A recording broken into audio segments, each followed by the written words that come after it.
El titular del Consejo de la Judicatura presentó una acción de protección contra el presidente Guillermo Lasso por la falta de presupuesto para la función judicial. El juez de Quevedo, Carlos Napoleón Bowen, dispuso la devolución de bienes y cuentas bancarias a Daniel Salcedo. Sube a más de 30 el saldo de muertos por tornados y fuertes tormentas en Estados Unidos. En corto, Piqué habló por primera vez de su ex y como siempre, no en tan buenos términos. Y además, la despedida de Shakira de Barcelona finalmente se mudó a Miami.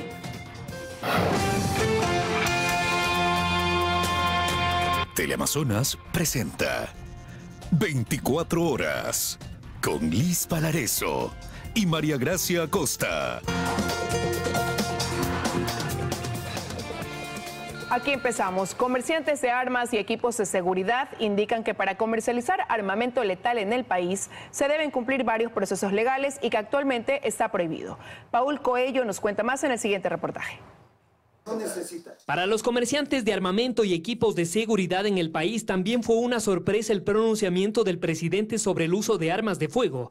Resaltan que en Ecuador está prohibida la venta de armas letales y que únicamente están autorizados a comercializar armas de fogueo y netamente para empresas de seguridad. Las armas que yo estoy trayendo son armamento no letal que las personas civiles no pueden comprar.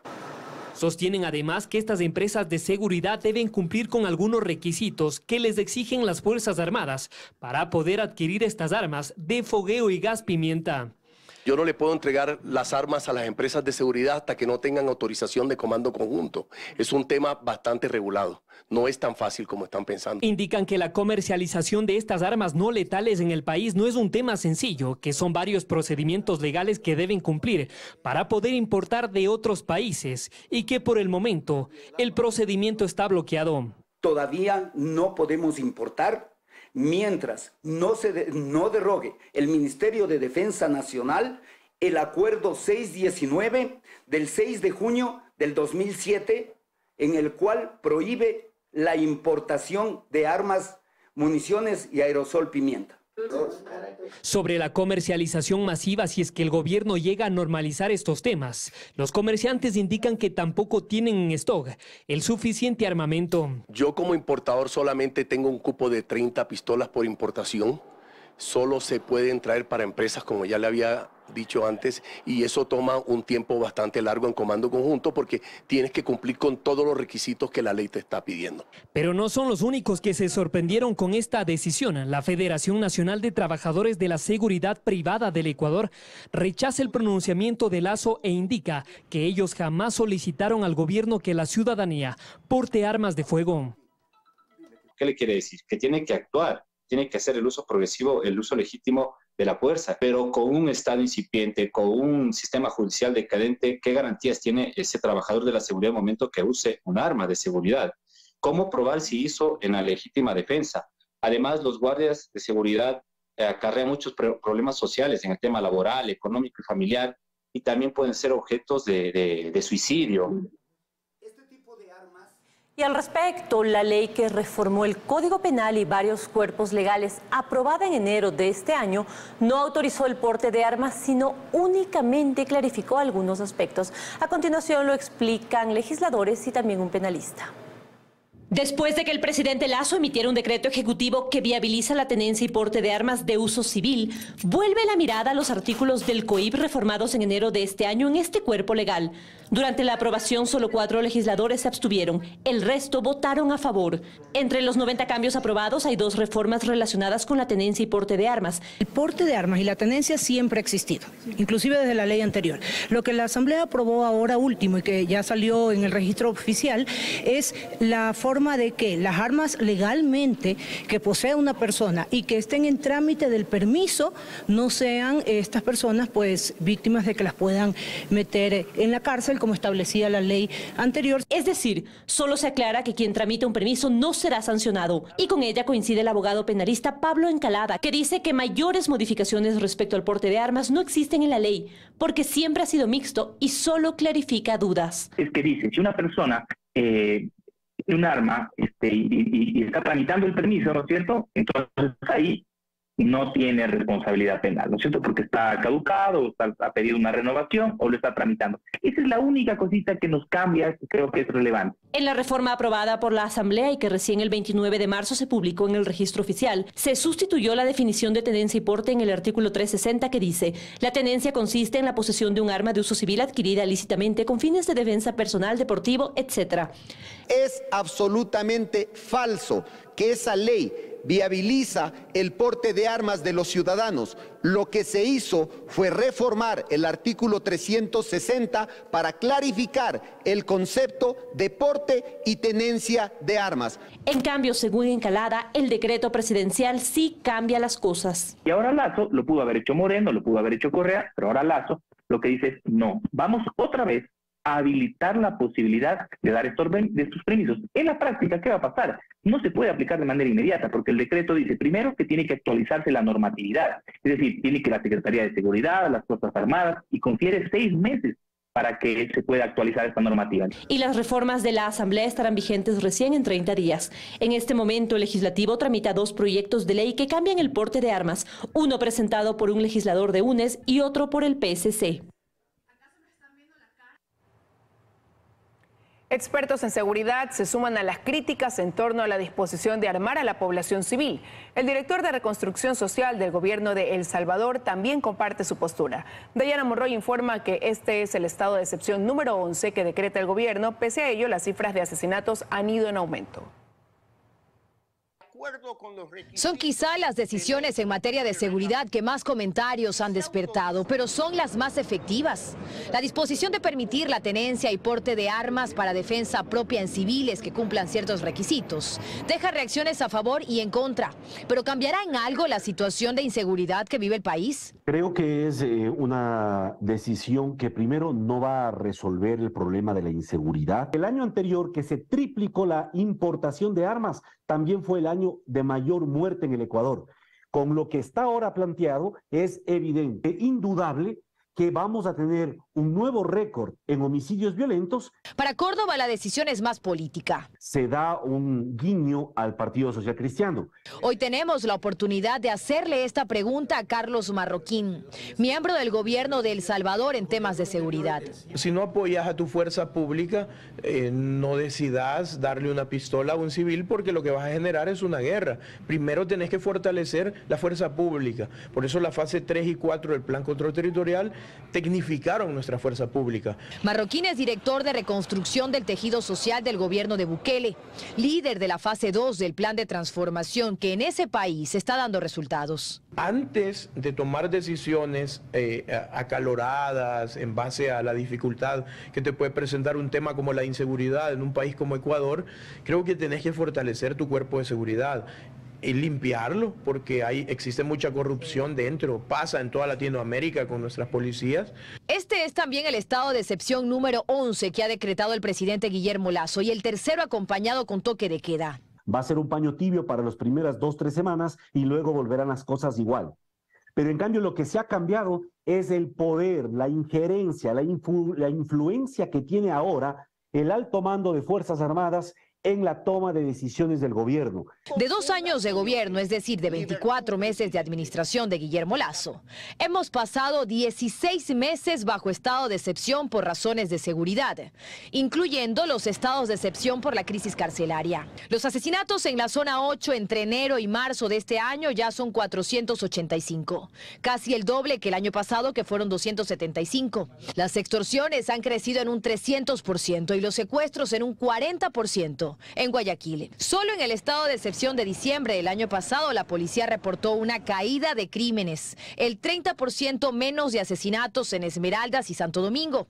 Pero se terminó el régimen y los asesinatos se volvieron a duplicar. En Guayaquil y Durán, en el último estado de excepción, solo bajaron los asesinatos en un 1% y otra vez se terminó el periodo y volvieron a crecer. El último fin de semana se dieron 15 muertes violentas en Guayaquil. 6 de ellas se registraron cuando ya estábamos bajo estado de excepción. En otro tema, Andrés Seminario renunció a la Secretaría de Comunicación del Gobierno. Es el tercer secretario en casi 2 años de gestión. La salida de Andrés Seminario se da en el contexto de la grave situación política del gobierno y el reconocimiento por parte del jefe de Estado del deficiente manejo de la comunicación en el gobierno. Antes de Andrés Seminario estuvieron al frente de la SECOM Eduardo Bonilla y Leonardo Lasso.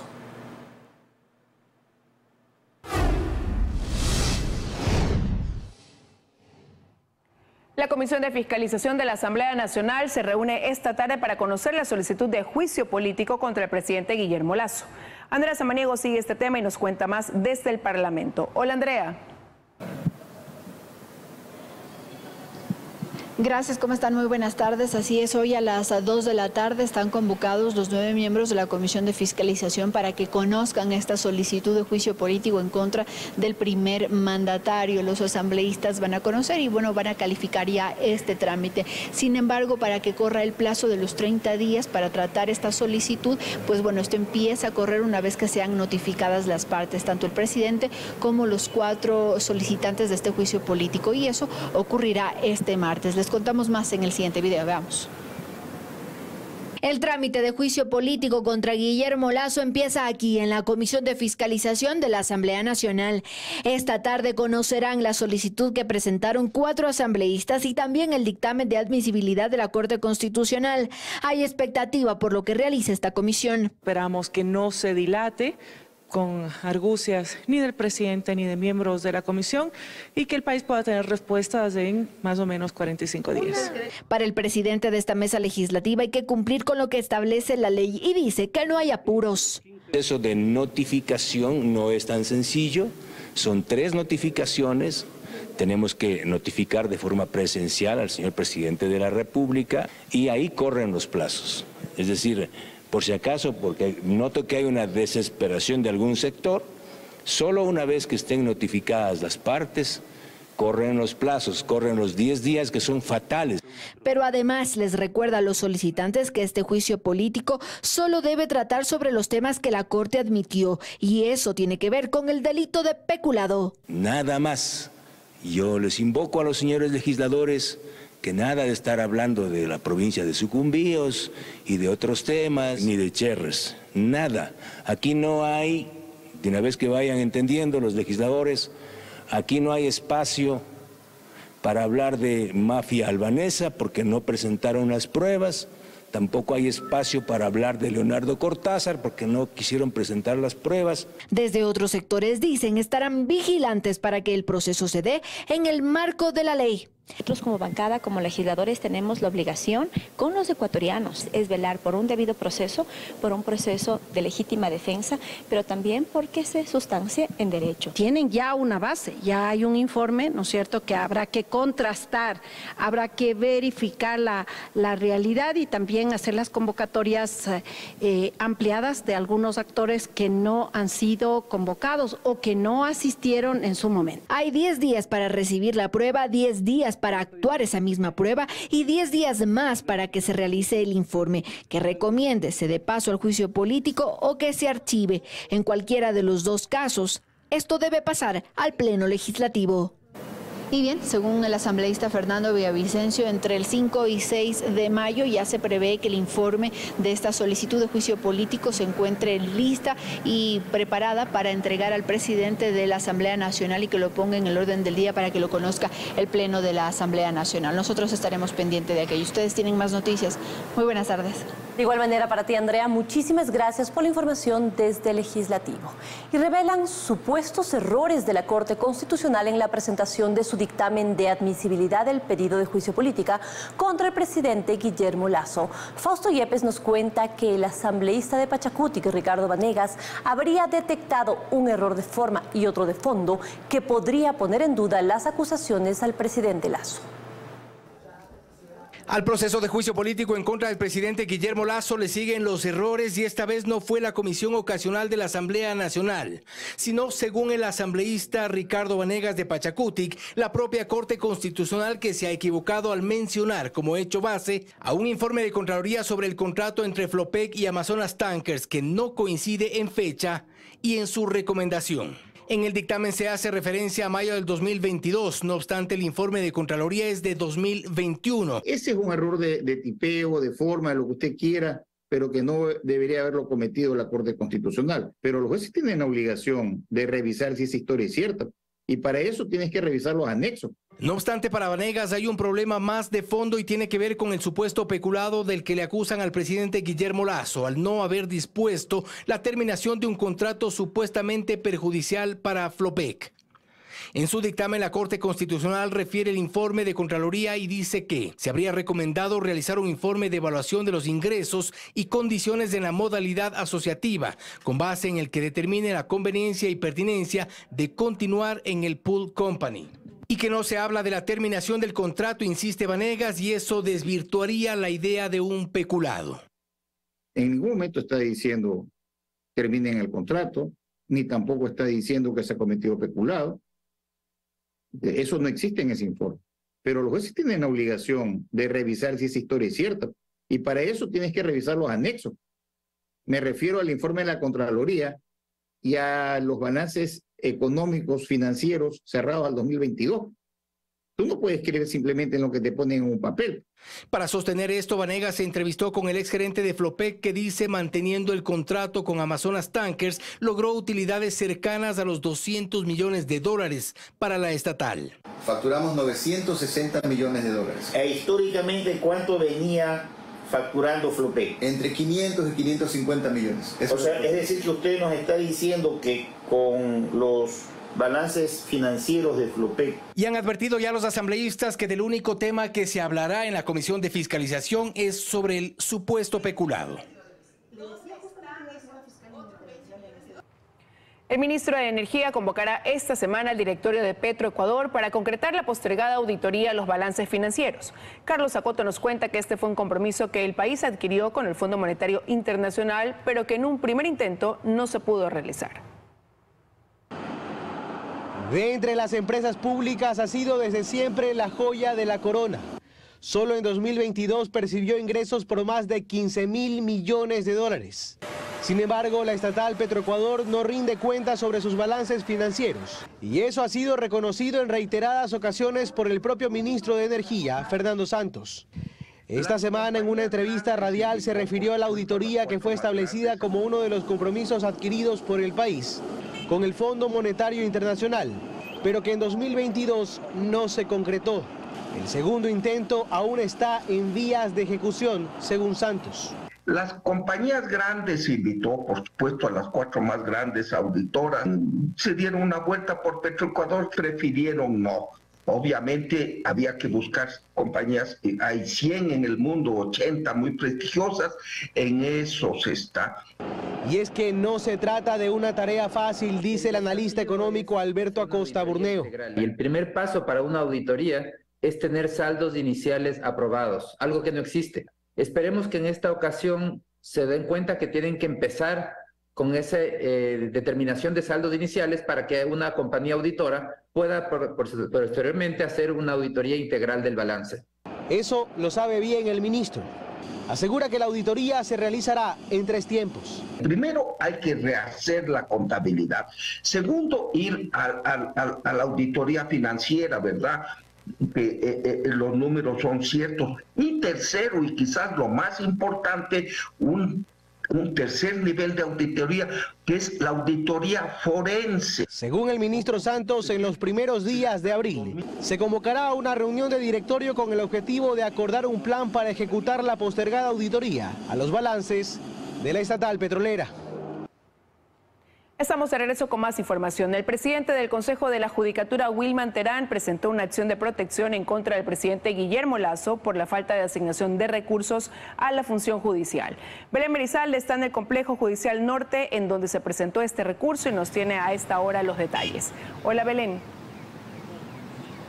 Hola, ¿qué tal en estudio, amigos televidentes? Muy buenas tardes. Efectivamente, el presidente del Consejo de la Judicatura, Wilman Terán, quien está posesionado en el cargo hace poco más de un mes, presentó esta mañana esta acción de protección en contra del presidente Guillermo Lasso por la falta de asignación de recursos a la función judicial. Se habla que estarían faltando alrededor de 265 millones de dólares para que la justicia funcione bien, dice. No obstante, esto justamente ocurre cuando se generan fuertes críticas por el accionar de algunos jueces que liberan delincuentes a través de acciones constitucionales. De allí que hay expertos que sostienen que la crisis que atraviesa la justicia no únicamente tiene que ver con la falta de presupuesto. Nosotros tenemos un informe sobre este tema. Veamos.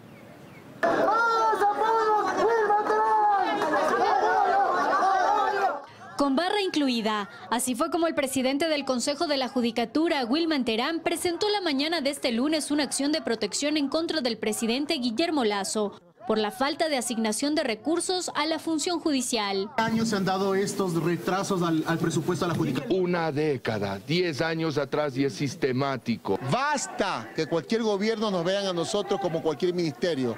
Somos la columna vertebral del Estado de Derecho.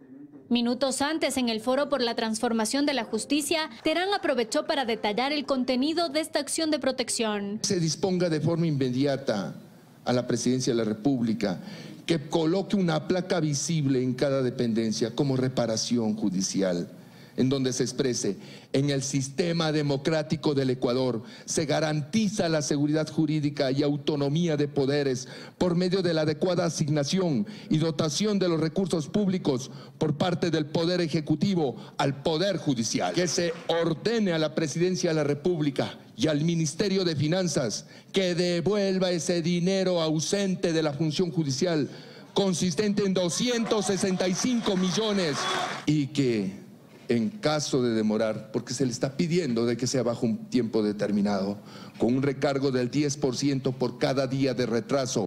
Pero ante los cuestionamientos sobre el accionar de jueces, Terán prefirió no pronunciarse con claridad. También sueño en un Ecuador que tenga una función judicial libre de corrupción. De allí que representantes del gremio de abogados sostienen que la crisis que atraviesa la justicia no solo responde a una falta de presupuesto. Tiene que existir una autodepuración del sistema de justicia, empezando por el propio Consejo de la Judicatura. Lo que sí reconocen todos es que algo se debe hacer en el sistema judicial. ¿Por dónde empezar? Es esa la pregunta. Ahora resta esperar entonces que la justicia se pronuncie respecto de esta acción de protección presentada por el presidente del Consejo de la Judicatura. Eso es lo que podemos contarles hasta ahora. Ustedes siguen con más desde estudios. Muy buenas tardes. Muy buenas tardes, Belén. Muchísimas gracias. Asesinos profesionales estarían detrás de la muerte de Rubén Cherres y otras 3 personas, según investigaciones preliminares. Carlos Acoto nos cuenta que se presume que los asesinos esperaron a sus víctimas dentro de la casa en la que iban a pasar el fin de semana en Punta Blanca, Santa Elena. Se anticiparon a sus blancos. Los asesinos habrían llegado a esta casa de alquiler en Punta Blanca, Santa Elena, unas horas antes de que Cherres y sus 2 acompañantes lo hagan. Maniataron al guardia de seguridad y esperaron pacientemente para ejecutar la emboscada. Mientras que sus víctimas se encontraban en camino.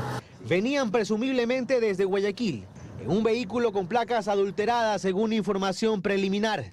Iban a pasar otro fin de semana en este inmueble que habían alquilado desde enero pasado. Al llegar habrían sido recibidos por los asesinos, no menos de 3 personas quienes los ejecutaron. Para que no queden testigos, quien fue guardia de seguridad del lugar por más de 10 años, también fue asesinado.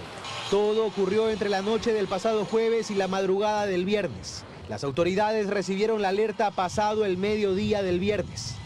Encontraron en la casa principal los cuerpos de Rubén Cherres, de 63 años, César Amador, de 66, y Jocelyn Rivadeneira, de 30 años, mientras que el cuerpo de Juan Ángel Perero, de 51 años, fue encontrado en una pequeña casa contigua dentro del mismo predio.